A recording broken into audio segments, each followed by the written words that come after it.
दुनिया न्यूज़ की budget transmission में खुशामदीद। मैं हूं अनीस शेख। नाज़रीन, कल हमने बात की थी कि बजट के खदोखाल क्या होंगे, इस हवाले से कुछ मजीद भी बात करेंगे।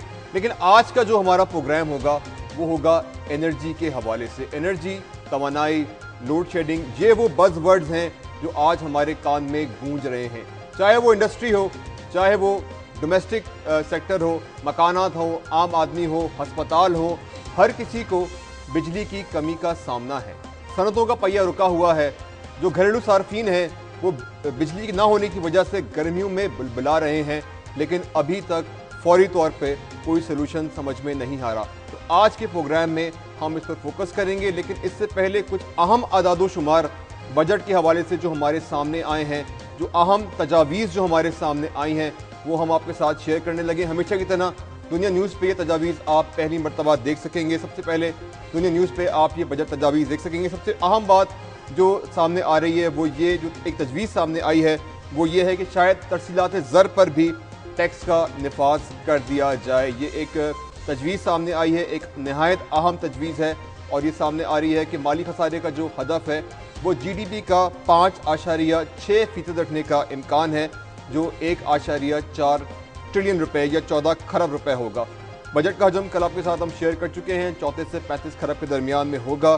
सब्सिडी का हदफ 313 अरब रुपए रखे जाने का इम्कान है। PSDP के हवाले से कल शकील हमारे साथ शेयर कर चुके हैं, 995 अरब रुपए इसका वॉल्यूम होगा।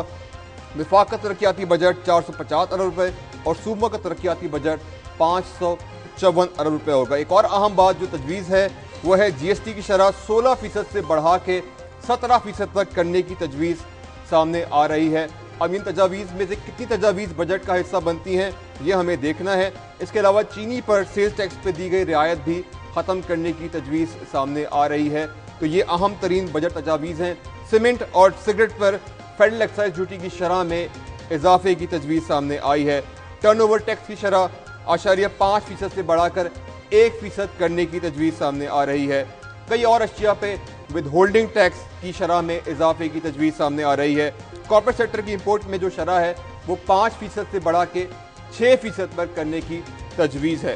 कॉर्पोरेट सेक्टर की बरामदात पे विद होल्डिंग टैक्स जो है वो 1% से बढ़ाकर 1.5% करने की तजवीज़ है, जबकि गैर रजिस्टर्ड अफराद के लिए ये शरह 2% होगी। कॉर्पोरेट सेक्टर की सप्लाई पर विद होल्डिंग टैक्स 3% से बढ़ाकर 4% करने की तजवीज़ है, जबकि नॉन कॉर्पोरेट सेक्टर पर यह 4.5% होगा। एक और अहम चीज़, 1000 यूनिट से ज़ायद बिजली इस्तेमाल करने वालों पर विद होल्डिंग टैक्स 10% लगाने की तजवीज़ है। लेकिन जो अहम तरीन बात है वो GST के हवाले से है, जिसको 16% से बढ़ा के 17% करने की तजवीज़ सामने आ रही है। और एक और अहम तरीन बात यह है कि तरसीलात ज़र पर भी टैक्स का निफाज मुमकिन है। नई गाड़ियों की खरीद पर 5% विद होल्डिंग टैक्स आयद करने की तजवीज़ रखी जा रही है। एक बार फिर रिपीट कर दूं, माली खसारे का हदफ जो है वो GDP का 5.6% रखने की तजवीज़ है बजट के अंदर, और जिसका जो हजम बनेगा वो 14 खरब रुपए या 1.4 ट्रिलियन रुपए होगा। सब्सिडी का जो टारगेट है वो 313 अरब रुपए रखे जाने का इम्कान है। PSDP का जो वॉल्यूम होगा वो 995 अरब रुपए रखे जाने का, जैसे हम पहले आपके साथ शेयर कर चुके हैं। विफाक का तरक्याती बजट 450 अरब रुपए, जबकि सूबों का 545 अरब रुपए होगा। महसूलात का हदफ कल हम आपके साथ शेयर कर चुके हैं, रिपीट कर दूं, 26 खरब रुपए रखे जाने का इम्कान है। GST की शरह 16% से बढ़ा के 17% करने की तजवीज़ है, और चीनी पर जो सेल्स टैक्स है उसे ख़त्म करके उसकी जो रियायत दी गई थी उसे ख़त्म किए जाने का इम्कान है। तो उस पर भी 16 या 17% टैक्स जो है वो अगले बजट में लगने का इम्कान है। अगेन रिपीट कर दूँ, तफसीलात ज़र पर जो है उस पर टैक्स पे नफाज की तजवीज़ सामने आ रही है इस बजट के हवाले से। सीमेंट और सिगरेट पर फेडरल एक्साइज ड्यूटी की शरह में इजाफे की तजवीज़ है। सिगरेट पे फेडरल एक्साइज ड्यूटी हर साल ही बढ़ जाती है, इस साल भी बढ़ाने की तजवीज़ है। टर्नओवर टैक्स की शरह 5% से बढ़ा के 1% करने की तजवीज़ है, और इसके अलावा भी कई चीज़ों पर विद होल्डिंग टैक्स की शरह में इजाफे की तजवीज़ सामने आ रही है। कॉर्पोरेट सेक्टर की इंपोर्ट पर शरह 5% से बढ़ा के 6% करने की तजवीज़ सामने आ रही है। डॉक्टर शाहिद सिद्दीकी हमारे साथ मौजूद हैं, माहिर माशियात। आइए उनसे इस हवाले से बात करते हैं। हमारा उनसे रब्ता नहीं हो सका है, और अपने मेहमान का मैं आपसे तारुफ करवा दूँ। शहजाद अली खान हमारे साथ मौजूद हैं, एप्टिमा के चेयरमैन है पंजाब के। शहजाद साहब बहुत बहुत शुक्रिया तशरीफ़ लाए। और हमें ज्वाइन करेंगे इस्लामाबाद से अरशद अब्बासी साहब, और जुल्फ़कार अली भी हमें ज्वाइन करेंगे, हमारे नुमाइंदे हैं लाहौर से। लेकिन हम शुरू करते हैं शहजाद साहब से। शहजाद साहब, अभी कुछ चीज़ें जो मैंने अभी बजट के हवाले से बताई हैं, मेरे ख्याल है उसमें कुछ चीज़ें जो हैं कुछ ट्रिकी भी हैं, कुछ मुश्किल भी हैं, कुछ का फौरी तौर पे इम्पैक्ट होगा। किस चीज़ का आप समझते हैं? जैसे तरसीलात ज़र पे जो टैक्स का नफाज की तजवीज़ है, खासा ट्रिकी अमल है। थैंक यू अनीस साहब, आपने बिल्कुल सही कहा। मैं समझता हूँ पाकिस्तान की अगर कोई डॉलर में अर्निंग है तो वो दो ही तरीक़ों से है, या तो फॉरेन एक्सचेंज रेमिटेंसेज हैं जो हमारे पाकिस्तानी ओवरसीज़ पाकिस्तान में वापस भेजते हैं, या आपकी टेक्सटाइल एक्सपोर्ट्स हैं। दोनों को मिला के कोई 25-26 बल्कि 27 बिलियन डॉलर पहुँच गया है। अब इसमें से अगर आप जो फॉरेन एक्सचेंज रेमिटेंसेज हैं उसके ऊपर उसको कोई टैक्स कर दें, या उसके ऊपर कोई सहूलत देने की बजाय उसके ऊपर कोई आप टैक्सेशन कर देंगे, तो वो डेफिनेटली उस पर बड़ा सीरियस इम्पैक्ट आएगा। अच्छा, इसमें आपकी जो इंडस्ट्री 14 बिलियन डॉलर एक्सपोर्ट से कमा के दे रही है, वो एज इट इज़ क्राइसिस में आ चुकी हुई है। अच्छा, उसी क्राइसिस के हवाले से जो इसमें एक और तजवीज़ सामने आई है, 1000 यूनिट से ज़्यादा बिजली इस्तेमाल करने में, ज़ाहिर है तमाम इंडस्ट्री जो है जो कि वापडा की बिजली इस्तेमाल करती है वो इफेक्ट होगी। 10% विद होल्डिंग टैक्स लगाने की तजवीज़ है, कितना इफेक्ट करेगा ये?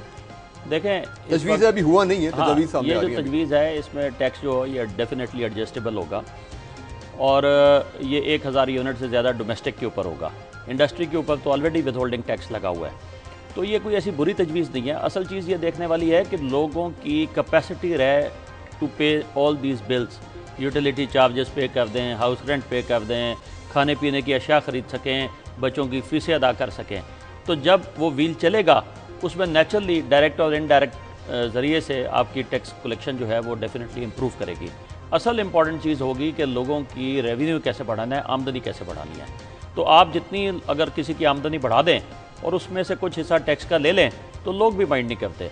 इशू है कि अगर आपके पास अपने खाने के लिए ना हो और फिर आपको टैक्स लग जाए, तो लोग, हमारे यहाँ कहा जाता है कि जी लोग पाकिस्तान में टैक्स नहीं देना चाहते। वो असल बात ये है, वो देखें ना, असल बात ये है टैक्स का जो तजवीज़ सामने आई है वो क्यों आई है।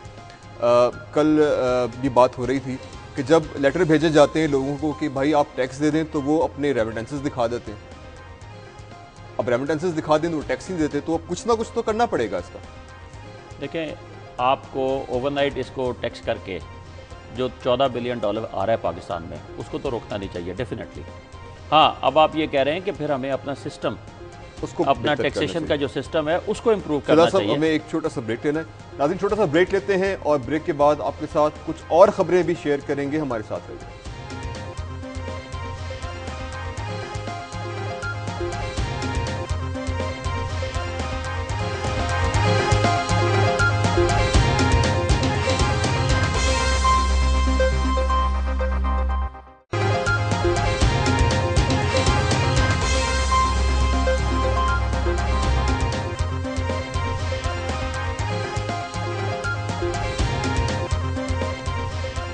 वेलकम बैक नाज़रीन। आज इसहाक डार साहब कह रहे थे कि सर्कुलर डेट जो है वो 500 अरब रुपए से ज़्यादा है, वो ठीक कह रहे थे, लेकिन असल ये इसका वॉल्यूम कितना है, इसके हवाले से बहुत सारी मुतज़ाद नंबर सामने आते हैं। आज हम एक अटेम्प्ट कर रहे हैं आपको दिखाने की कि असल में सर्कुलर डेट है कितना। तो एक डॉक्यूमेंट अभी आपके सामने आ रहा है, प्लानिंग कमीशन की का ये डॉक्यूमेंट है। USAID और प्लानिंग कमीशन ने बाहमी ताउन से ये डॉक्यूमेंट तैयार किया है, जिसके मुताबिक 2012 में जो सर्कुलर डेट था पूरी पावर इंडस्ट्री का, वो 872 अरब रुपए था। ये डॉक्यूमेंट अभी आपके सामने आ रहा है, इसमें आप ये फिगर खुद पढ़ सकते हैं। 872 अरब रुपए जो है पाकिस्तान का सर्कुलर डेट था, जो कि 2012 में था। और इस बात का कोई इम्कान नहीं है कि ये सर्कुलर डेट जो है पिछले अगले चंद महीनों में कम हुआ हो, बल्कि ज़ाहिर है ये बड़ा होगा। तो it would be safe to assume कि ये 900 अरब रुपए से या 9 अरब डॉलर से भी तजावुज़ कर चुका है। डॉक्टर शाहिद हसन सिद्दीकी हमारे साथ मौजूद हैं, आइए उनसे बात करते हैं, उनसे पूछते हैं इसका क्या हो सकता है। डॉक्टर साहब बहुत बहुत शुक्रिया हमें ज्वाइन करने के लिए। आपका क्या ख्याल है, अगर सर्कुलर डेट उतारना पड़े तो गवर्नमेंट के पास कौन से इंस्ट्रूमेंट होंगे? मुझे लगे डॉक्टर साहब को भी मेरी आवाज़ नहीं आ रही है। हम कोशिश कर रहे हैं कि डॉक्टर साहब से हमारा रब्ता हो जाए और उनकी ये तजवीज़ हम सुने कि इस वक्त जो सूरत हाल बन रही है सर्कुलर डेट के हवाले से, उसकी क्या उसका क्या हल है, क्या किया जा सकता है, गवर्नमेंट के पास कौन से इंस्ट्रूमेंट हैं जिनको इस्तेमाल किया जा सकता है? वैसे ये सवाल मेरा ख्याल है कि हम शहजाद साहब से भी कर सकते हैं। शहजाद साहब, क्या ख्याल है, क्या इंस्ट्रूमेंट होंगे गवर्नमेंट के पास? अनीस देखें, ये जो आप कह रहे हैं कि 900 बिलियन का सर्कुलर डेट क्रिएट हो चुका है 2012 तक, इसमें यकीनी तौर पे इजाफा हो चुका होगा। जो 30 जून 2013 के फिगर्स आएंगे वो काफ़ी अलार्मिंग हो गए। इसमें इस इशू को, और ये बड़ा क्रॉनिक इशू है और it is the real issue of Pakistan, इसको दो तरह हैंडल। मैं इंटरप्ट करूंगा, डॉक्टर शाहिद लाइन पर आ गए हैं क्योंकि बार बार कोशिश कर रहे हैं उनसे बात करने की। डॉक्टर साहब, क्या आपको मेरी आवाज़ आ रही है? जी बिल्कुल आ रही है आपकी। बहुत बहुत शुक्रिया हमें ज्वाइन करने के लिए। डॉक्टर साहब, ये फरमाइए, अभी हमने कुछ फिगर्स शेयर किए हैं कि वो जो सर्कुलर डेट है हो सकता है कि वो 900 अरब के करीब हो, क्योंकि पुराने फिगर्स 872 अरब रुपए सजेस्ट कर रहे हैं। आपके ख्याल से हुकूमत के पास कौन सा ऐसा इंस्ट्रूमेंट होगा कि वो यकमुश्त जो है ये सर्कुलर डेट जो है उसको इरेज कर दे? देखिए, इसमें जो आपकी फिगर है ये तो सही है, लेकिन इस वक्त जो हुकूमत बात कर रही है वो सिर्फ 500 अरब की बात कर रही है, क्योंकि उसमें कुछ तो फ्यूल एडजस्टमेंट की मद में है, ठीक है, कुछ वो पहले से सर्कुलर डेट्स के बॉन्ड इशू हो चुके हैं तो उनकी बात नहीं करेंगे, तो सिर्फ 500 बिलियन की इस वक्त बात हो रही है। ठीक है। दूसरी बात ये थी कि ये जो भी इसको खत्म करने का जो भी तरीका इख्तियार करें, ये बात बिल्कुल वाज़ेह है कि ये एक हुकूमत को मोहलत देगी, ब्रीदिंग स्पेस देगी और इसके साइड इफेक्ट्स होंगे। कोई ऐसा तरीका मौजूद नहीं है कि आप जो है ना बगैर साइड इफेक्ट्स के इसको फौरी तौर से खत्म कर सकते हैं। साइड इफेक्ट से क्या मतलब है? फॉर एग्जांपल, अगर कोई बॉन्ड आप उसका इजरा करते हैं तो आपको उसका इंटरेस्ट देना पड़ेगा, खासा हैवी ड्यूटी। नहीं तो फिर आपके देखिए ना, आपके पास जो सबसे बड़ा मसला अगर लोकल उसमें है एनर्जी के अलावा, तो वो आपका बजट खसारा है। अगर 2-2 हज़ार अरब रुपए का बजट खसारा पहले ही कर रहे हैं तो 500 अरब उसमें और इजाफा हो जाएगा। इजाफा हो जाता है तो आखिर उसका कर्जे लेंगे तो उसका बोझ तो फिर आवाम पे जाता है, तो इन्फ्लेशन कहाँ जाएगा, ये तमाम चीज़ें देखनी होंगी। तो इसमें पहली चीज़ तो ये समझनी चाहिए कि ये एक ब्रीदिंग स्पेस प्रोवाइड करेगा, और ताकि हुकूमत लोड शेडिंग पर टेम्परेरीली काबू पा सके, ये मसले का हल नहीं है, नंबर 1। और अगर इसके साथ वैसे इसके देखिए, नोट छापना वन अल्टरनेट है, ट्रेजरी बिल्स और price bonds, sorry Pakistan investment bonds. लेकिन अगर इसके साथ साथ टैक्स रेवेन्यूज बढ़ाने के इकदाम नहीं किए, डायरेक्ट टैक्सेस की मैं बात कर रहा हूँ, लाइन लॉसेस कम करने के इकदाम नहीं किए, जो बिल पे हो रहे हैं उनके इकदाम नहीं किए, जो बिजली चोरी हो रही है उनके इकदाम नहीं किए, और मिक्स इंप्रूव करने की मनसूबाबंदी नहीं की, तो ये फिर हमारे सर पर खड़ा हो जाएगा। डॉक्टर साहब, आपसे बात करने का बहुत बहुत शुक्रिया। डॉक्टर शाहिद सिद्दीकी हमारे साथ मौजूद थे और उनका ये कहना था कि ये कोई इतना आसान काम नहीं है, कुछ ब्रीदिंग स्पेस मिल सकती है, कुछ इंस्ट्रूमेंट काम में लाए जा सकते हैं, लेकिन इन दी एंड आपको बुनियादी तौर पे चीज़ें ठीक करनी पड़ेंगी। जो डायरेक्ट टैक्सेस हैं उनकी शरह में इजाफा करना पड़ेगा, उसके बगैर गुजारा होना शहजाद साहब मेरा ख्याल है मुमकिन नहीं है, क्योंकि कुछ भी करें नहीं। मैं अनीस इस तरह समझता हूँ कि जो आपका सर्कुलर डेट इस वक्त क्रिएट हो चुका हुआ है, इसको आपको रिस्ट्रक्चर करना पड़ेगा। और जब ऐसे अमाउंट हो जाते हैं जो पे करने बड़े मुश्किल हो जाते हैं, खा किसी इंडिविजुअल कंपनी पे हो, किसी सूबे पे हो, किसी मुल्क पे हो, तो फिर उनकी रिस्ट्रक्चरिंग होती है। इनको बैठ के ये, क्योंकि हमारे अनफॉर्चुनेटली जो एडवाइज़र्स हैं वो स्टेक होल्डर्स भी हैं, तो एडवाइजेज ऐसी गई हुई हैं गवर्नमेंट को, नई गवर्नमेंट को, कि जिसमें उन्होंने कहा हुआ है कि जी ये सारे मसले का हल जो है वो ओवरनाइट रिजॉल्व हो जाएगा सर्कुलर डेट क्रिएट कर। ये क्लियर करने के बावजूद मैं नहीं समझता कि मसले का हल होगा। पहले इसको दो तरह से देखना होगा। एक तो पुराना डेट है, डेफिनेटली वो लाइबिलिटी है, उसको पे कैसे करना है। लेकिन जो जेन्युइन लाइबिलिटी है, इसमें बहुत सारे, बल्कि आपके प्रोग्राम के ज़रिए मैं हुकूमत को भी ये रिक्वेस्ट करना चाहूँगा कि ये एवेंचुअली जो बर्डन है वो कंज्यूमर को पास होता है। इसमें जो IPPs हैं जो किसी न किसी पॉलिसी पे लगे, उन पे एक रेट ऑफ इन्वेस्टमेंट पे सर्टन प्रॉफिट गारंटेड है, 17% प्रॉफिट पे वो लगे हुए हैं। ठीक है। अगर आप उनकी ऑडिटेड बैलेंस शीट्स उठा लें, मेरे और आपकी बात छोड़ दें, तो उसमें जो रिटर्न ऑन इन्वेस्टमेंट हैं वो 70-75% हुए हैं, तो वो अरबों रुपए में रकम है। तो मेरा ख्याल है उसमें भी ट्रिमिंग की ज़रूरत है। जो मुआहदे गलत हुए हैं, अभी पिछले दिनों अभी पिछले दिनों में केयर टेकर गवर्नमेंट नहीं, ठीक है, ना पिछली गवर्नमेंट ने ना इस गवर्नमेंट ने, बल्कि केयर टेकर गवर्नमेंट ने। गवर्नमेंट तो सर अभी आई है ना। हाँ, मैं यही कह रहा हूँ, ये तो अभी शुरू कर रहे हैं and we wish them all the best. But जो केयर टेकर थी उसने भी कुछ, नेपरा ने IPPs के कॉन्ट्रैक्ट जो है उनको रिवाइज किया। इवेंचुअली वो या सर्कुलर डेट में जाएंगे या कंज्यूमर के ऊपर उसका बर्डन आएगा। तो बात ये होगी कि इसको रिस्ट्रक्चर करेंगे, इसमें से 100-150 बिलियन रुपया जो है वो इमीडिएटली पे होना चाहिए, रेस्ट जो है वो 2-3 साल की रिस्ट्रक्चरिंग में जाना चाहिए। नंबर टू इसमें और चीज़ है कि हमें सबसे पहले ये देखना चाहिए कि ये सर्कुलर डेट क्रिएट क्यों हो रहा है और उसकी रीजंस को ढूंढ के उसको खत्म करना चाहिए ताकि आइंदा सर्कुलर डेट क्रिएट ना हो और पिछले को पे किया जाए। अरशद साहब से पूछते हैं, अरशद अब्बासी साहब जो है हमारे साथ मौजूद हैं इस्लामाबाद, आइए उनसे बात करते हैं। अरशद साहब, आपका क्या ख्याल है, ये सर्कुलर डेट क्रिएट कैसे हुआ एनर्जी सेक्टर के अंदर? Anis, thank you very much. आपने मुझे बड़े सही मौके पे बुलाया है और बड़े सही पॉइंट पे जहाँ पे डिस्कशन है। बात ये है कि सर्कुलर डेट कैसे क्रिएट हुआ। वो इस तरह हुआ है कि देखिए, हमने इस पे बड़ा काम भी किया है, गवर्नमेंट के काम करके भी दिया है कि हमारी 70% जो एनर्जी है वो होती है थर्मल पावर प्लांट से। ठीक है, जैसे आप हमारे साथ भाई बैठे, भाई ने भी बताया है, हमने वो रूट काज की तरफ नहीं गई। रूट काज क्या है कि ये जो थर्मल पावर प्लांट हैं, ये जब गैस से बिजली पैदा करते हैं तो हमें मसला कोई नहीं, लेकिन जब ये शिफ्ट हुए ऑयल के ऊपर तो इनकी जो एफिशिएंसी है वो बड़ी हाई है। यानी कि आप समझें कि अगर 1 kg के ऊपर जहाँ बनने चाहिए 100 यूनिट या ये बना रहे हैं हार्डली 12 या 13 यूनिट, यानी एफिशिएंसी 2 है इसका मतलब। जहाँ 60 होनी चाहिए, देखिए 30% है। अब असल मसला कि सारी डिबेट हर तरफ चल रही है जी, सर्कुलर डेट को राइट ऑफ कर दें, ये कर दें। देखें, हमें सबसे पहले एक क्रोनिक जो मसला है इसकी तरफ तवज्जो देनी पड़ेगी। जैसे भाई ने कहा है कि आईपीपी और प्लस जो हमारे जेनकोज हैं इनकी एफिशिएंसी बढ़ाएंगे, इनकी पैदावार इतनी इस लेवल पे होगी कि ये कम फ्यूल खर्च करके, कंज्यूम करके ज़्यादा यूनिट बनाएंगे, तो तब हमें जिसे कहते हैं फ्यूल एडजस्टमेंट, वो पैसे नहीं देने पड़ेंगे। आपके देखें, जैसे यहाँ पे फिगर आए हैं और ये बात सही भी है कि पिछले साल हमने 412 बिलियन की खाली सब्सिडी दे दी है। अब इस साल भी हमारा डेवलपमेंट बजट तो सारा इधर कंज्यूम हो जाएगा। अब एक नई गवर्नमेंट की तरफ हमारी बहुत तवक्कुआत हैं, बड़ी कुछ है, लेकिन अभी तक उस पॉइंट की तरफ नहीं आ रहे। जैसे आपने कहा कि इंटरम गवर्नमेंट के मिनिस्टर्स हमारे पास आए थे, हमने इनको बड़ा ब्रीफ किया, बताया, एग्रीड है कि वो वाकई कहने लगे कि हमने पहली फुर्सत में आईपीपीज और जेनको जो ऑयल पे प्लांट चलते हैं इनकी एफिशिएंसी को बेहतर करेंगे तो हमारी सर्कुलर डेट से, सब्सिडी से निजात मिलेगी। जब तक ये नहीं होगा, नहीं हो सकता। आपने भी जिक्र किया है नेपरा का, देखिए बड़ी प्रेजेंटेशन हुई है, बड़ी स्टडीज़ भी कंप्रिहेंसिव करके दी हैं कि खुदा के लिए जो आईपीपीज आए हैं इनके लिए एक एफिशिएंसी पैरामीटर रखते हैं। देखिए, दुनिया में अगर आपको गाड़ी भी लेते हैं तो ये ज़रूर पूछते हैं कि 1 लीटर में कितने किलोमीटर करती है।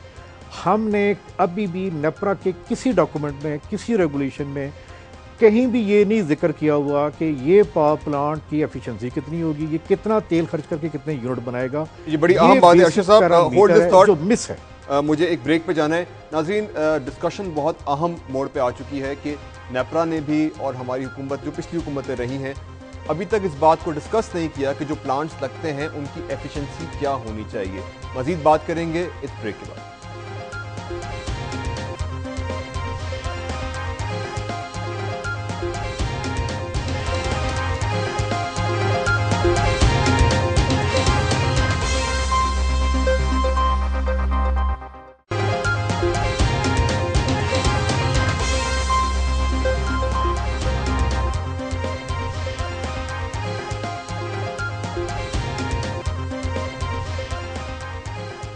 वेलकम बैक नाजरीन, बात हो रही है एनर्जी बहरान के हवाले से, बजट के हवाले से ही बात हो रही है, लेकिन बजट में भी एनर्जी एक सबसे बड़ा इशू बन के सामने आएगा। लाहौर ही हम रहते हैं और जुल्फ़िकार अली से बात करते हैं, उनके ख्याल से जड़ क्या है प्रॉब्लम्स की, कुछ नंबर भी हमारे साथ शेयर करेंगे। जुल्फ़िकार, आपके पास क्या इन्फॉर्मेशन है, क्या नंबर्स हैं, आप क्या समझते हैं कि ये मसला कहाँ से शुरू हुआ है और इसे कहाँ जाकर ख़त्म होना चाहिए? हाँ जी, शुक्रिया अनीस। असल में ये जो सर्कुलर डेट की आप बात कर रहे थे तो ये एक बड़ा अहम मसला है। मैं आपको इसको सिंपल अंदाज में समझाने की कोशिश करता हूँ। इस मुल्क में तकरीबन 90 अरब यूनिट बिजली साल में पैदा होती है, जिसका 1/3 जो है वो हाइडल से पैदा होता है, जिसकी कॉस्ट फ़ी यूनिट 1 रुपये 53 पैसे है, और उसमें भी 43 पैसे जो हैं वो खैबर पख्तूनख्वा के हाइडल प्रॉफिट के होते हैं। इसके अलावा अनीस जो बिजली गैस से पैदा होती है उसकी कास्ट फी यूनिट 5 से 7 रुपये है, और जो फिर फर्नेस ऑयल पे बनती है, जिस तरह से अबाई साहब फरमा रहे थे, तो ये 17 से 19 रुपये कॉस्ट करती है।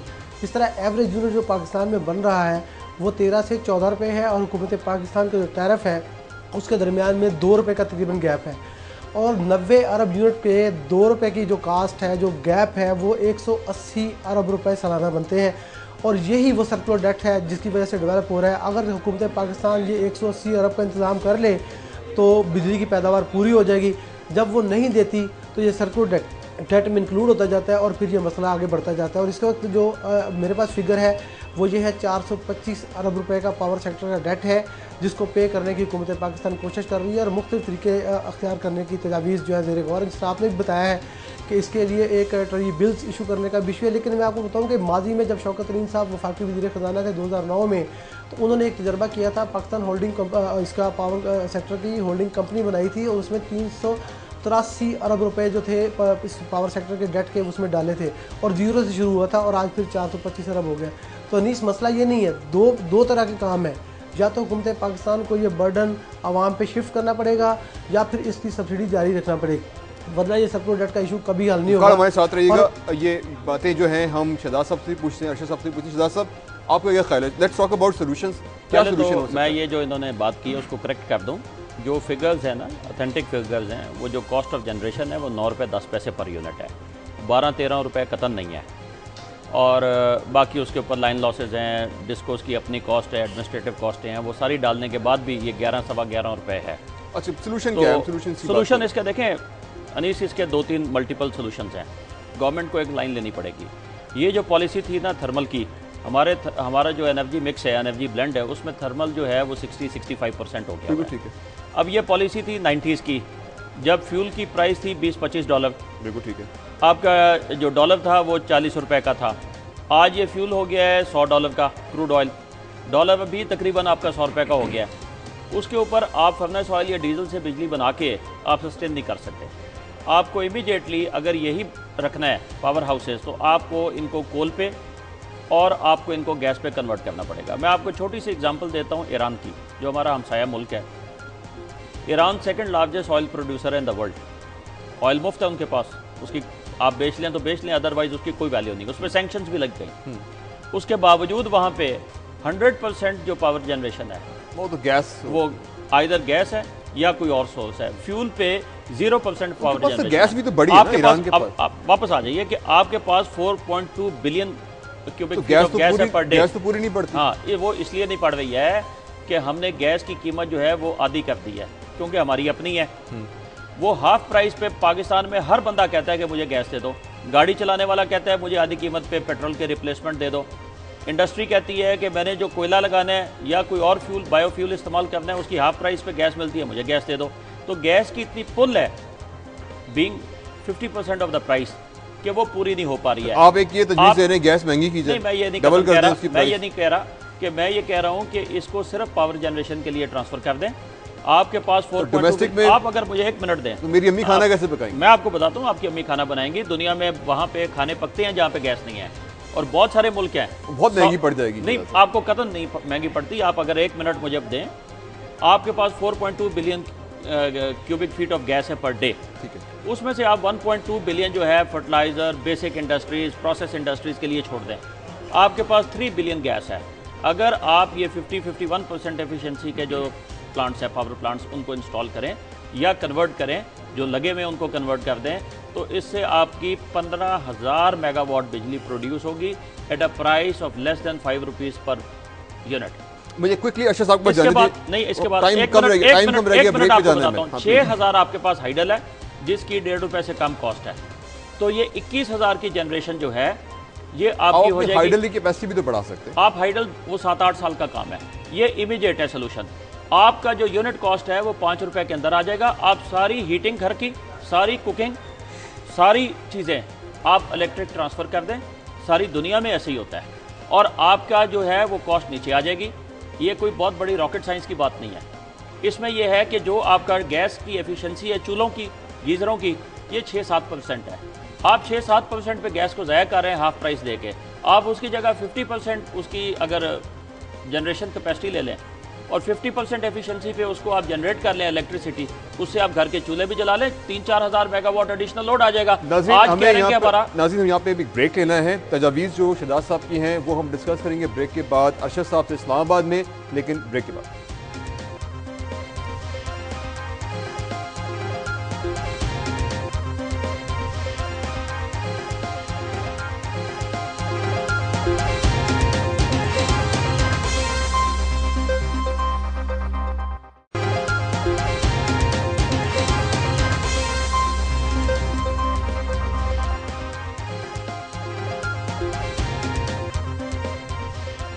वेलकम बैक नाज़रीन। टाइम बहुत थोड़ा है, डिस्कशन बहुत लंबी है, हम चलेंगे इस्लामाबाद, अरशद साहब से बात करेंगे।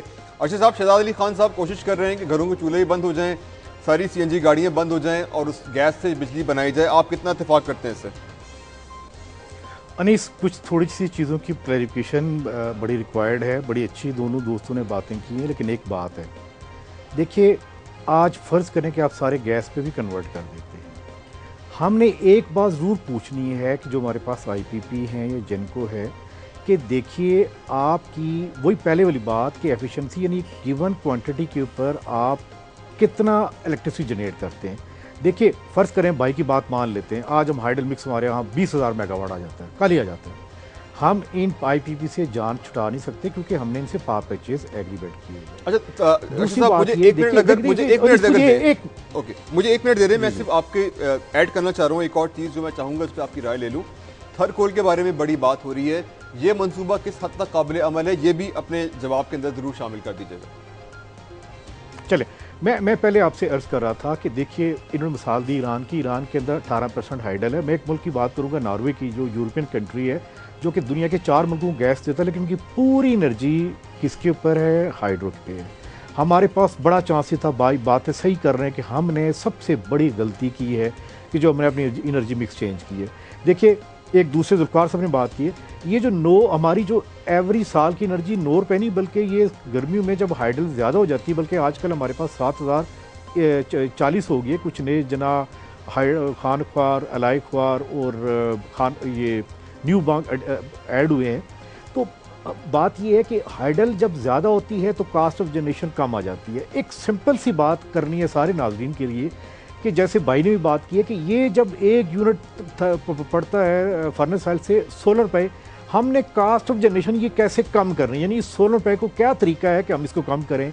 उसके लिए हुजूर पूरी दुनिया में तरीकाकार ये है कि एफिशिएंट इंजन जो है वो लाए जाते हैं पूरी दुनिया में। मैं एक फिगर कोट करता हूँ कि हमने जैसे अभी KSC की स्टडी की थी, जब मिनिस्ट्री के साथ शेयर की, यकीन करें कि वहाँ पे डॉक्टर आसम ये बड़ा जिसे कहते हैं भूचाल आ गया था।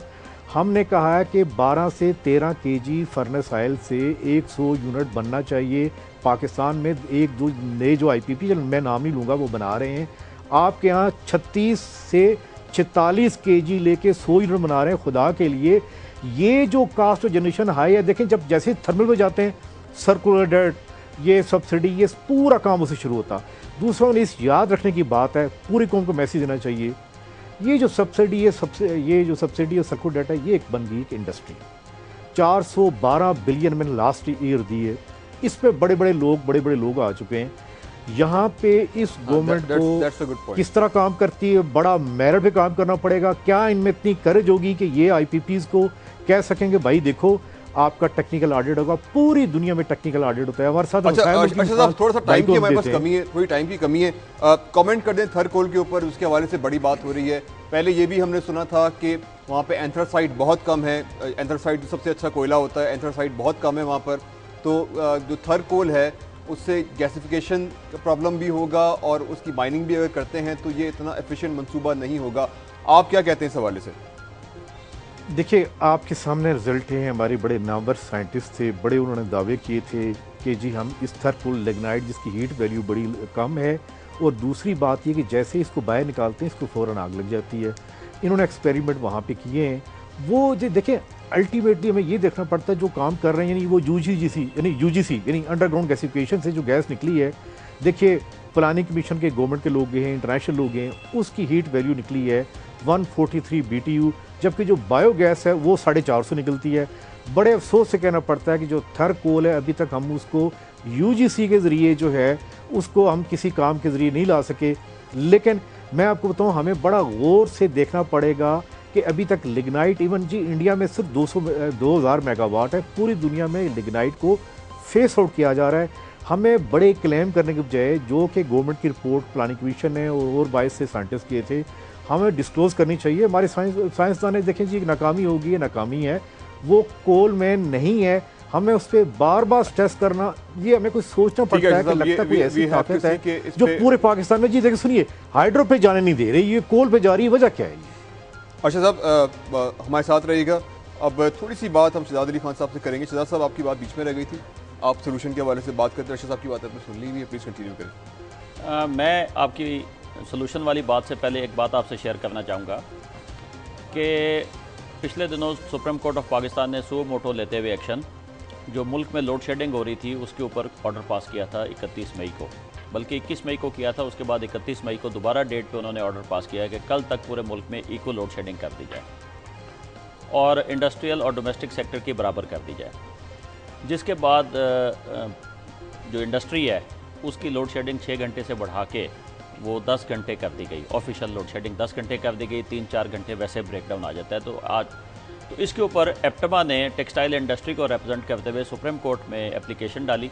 जो एप्लीकेशन चीफ जस्टिस साहब के पास लगी, उन्होंने सुनी और सुन के उन्होंने मंडे के लिए उसको फिक्स कर लिया और ministry of water and park Monday वाले दिन ministry of water and park को बुला लिया है और उसके ऊपर कोई ना कोई मुझे उम्मीद है कि अच्छा फैसला होएगा। आज के दिन जो बात है कि इक्वल लोड शेडिंग होनी चाहिए, तो एनर्जी के ऊपर ये बात होनी चाहिए। तीनों सूबों में 100% 365 डेज़ अ ईयर गैस की सप्लाई है, जिससे बिजली बना के कारखाने चलते हैं। पंजाब में ये गैस की सप्लाई जो है वो 130 से 40 दिन है। वापडा की जो लोड शेडिंग है, लेस्को की, फेस्को की, गैपको की, वो 13 से 14 घंटे हैं। आप मुझे बताएं, जो सनत 70% टेक्सटाइल सनत का पंजाब में है, वो सनत जो है वो बिल्कुल बर्बादी के ऊपर आ गई है। वो कैसे चलेगी? कैसे आपके बजट के फिगर्स जो हैं वो पूरे होंगे? कैसे मुल्क चलेगा? कैसे आपकी डेली वेजेस के लोग जो हैं और जो परमानेंट एम्प्लॉयज हैं टेक्सटाइल इंडस्ट्री पंजाब में, वो सर्वाइव करेंगे? यही बड़ा अहम मामला है। वो ये नाज़रीन कि पीएसडीपी की जो मद होती है उसमें डेवलपमेंट का बजट जो रखा जाता है, उसमें बिजली के भी बहुत सारे मंसूबे होते हैं। वो रकम कहाँ जाती है? मियाँ शाहिद हमारे साथ मौजूद हैं। शायद बताएं वो कहाँ जाते हैं पैसे, कितनी डेवलपमेंट होती है, कितने मंसूबे हैं, किन मंसूबों में काम हो रहा है, कहाँ जाते हैं पैसे? अनीस, जो पीएसडीपी में पैसे रखे गए थे, इससे पन बिजली के जो मंसूबे हैं उनका हाल ही मैं बता देता हूँ कि दबखान खाड़ एक प्रोजेक्ट है जो 72 मेगावाट का था। 2010 में इसको जो है वो पैदावार शुरू की, लेकिन अभी तक जो है वो सिर्फ उसके चंद करोड़ यूनिट जो है वो पैदा हो चुके हैं, पैदा किए जा सके हैं। और वो प्रोजेक्ट जो 72 मेगावाट जिसने देना था 5 अरब रुपए में उसने मुकम्मल होना था, 10 अरब रुपए में मुकम्मल हुआ है। अलाई खार जो है वो भी डबल जो है वो रकम उस पर इस्तेमाल हो चुकी है। अभी जो नीलम झीलम जो है उस पर 10 पैसे फी यूनिट पूरी कौम दे रही है। 26 से 30 अरब रुपया जो है वहाँ पूरी कौम का लग चुका है। लेकिन अभी टीबीएमसी जो मंगवाई गई थी 9 अरब की, वही नहीं चली और ना ही उनका कहना है कि हमें वो बिला तातुल जो बिजली की मिकदार थी वो नहीं मिल रही। इस वक्त हम अगर देखें तो प्रोजेक्ट हमारे जो है, अगर पीएसडीपी का पैसा असल ठीक लग जाए तो वो उनको जनरेशन देनी चाहिए थी और मुल्क में लोड शेडिंग कम होती। लेकिन अभी आज भी 4500 मेगावाट का शॉर्टफॉल है और जो जनरेशन है वो 12000 है और आइंदा आने वाले दिनों में कोई सूरत हाल बेहतर नहीं है, क्योंकि इसका का कहना है कि उनको अखराज कम करना पड़ेगा, पन बिजली की पैदावार कम हो जाएगी। थर्मल में हमारे पास ऑयल नहीं है। टीएसओ का ये कहना है कि 16.5 अरब रुपए का जो दावा किया जा रहा था कि उनको दे दिए गए हैं, वो नहीं मिले, उनको एक भी पैसा नहीं दिया गया। सिर्फ जो 30 करोड़ रुपया है वो वादा हप्को और कैप्को ने दिए हैं, वो भी मई में दिए हैं और उनको भी पैसे नहीं मिल रहे। उनकी भी मुश्किलात अपनी जगह है। 40 अरब रुपया उनको चाहिए और उनकी एलसीडी जो वो लेटर ऑफ क्रेडिट है वो भी डिफॉल्ट होने को है। ये यानी सारी की सारी सूरत हाल है पावर सेक्टर की। जो पीएसडीपी का पैसा है वो कहाँ जा रहा है वो किसी को भी मालूम नहीं है। शायद बहुत बहुत शुक्रिया। टाइम मेरे पास बहुत कम रह गया। जाने से पहले मैं जुल्फकार से एक कमेंट ले लूँ। जुल्फकार, आपने सिचुएशन बताई थी, कुछ नंबर्स हमारे साथ शेयर किए थे। अगर आपसे सोल्यूशन पूछूं जो कुछ आपने देखा है तो आप क्या सजेस्ट करेंगे? टाइम थोड़ा सा कम रह गया। अनीस, मैं बहुत शुक्रिया आपका। मैं आपको 2 खबरें भी दे दूँ। एक तो ये है कि अगले चंद दिन में चेयरमैन वापस चेंज हो रहे हैं और अब तक 2 अहम नाम जो हैं वो इस सिलसिले में ज़ेर गौर है वफाकी हुकूमत के वज़ारत पानी और बिजली में। एक इफ्तिखार खलील साहब है, ये साबिक एमडी हैं नेस्ट पार्क के, और एक जनरल ज़ुबैर हैं जो इस वक्त नीलम झीलम हाइड्रो पार्क प्रोजेक्ट के प्रोजेक्ट डायरेक्टर हैं।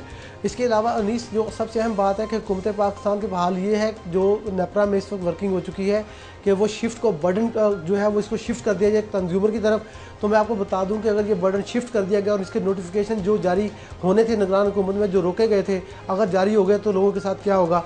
बड़ा क्विकली मैं आपको बताऊंगा। मतलब क्या है इसका थोड़ा सा वाज़ेह कर दें कि जो टैरिफ होगा उसमें कितना फ़र्क पड़ेगा?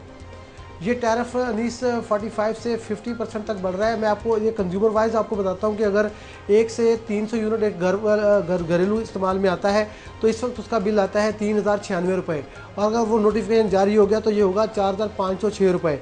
इस तरह कमर्शियल वाले अगर 700 यूनिट इस्तेमाल करते हैं तो हमारे पास टाइम बहुत कम रह गया है। Thank you. हमारे पास टाइम बहुत कम रह गया है। तमाम हाज़रीन का बहुत बहुत शुक्रिया। ज़ुल्फ़िकार ने आखिर में एक बुरी खबर सुना दी है, टैरिफ बढ़ने वाला है और पता नहीं बिल कहाँ से कहाँ पहुँचेगा। अनीस शेख को इजाज़त दीजिए, कल मुलाकात होगी।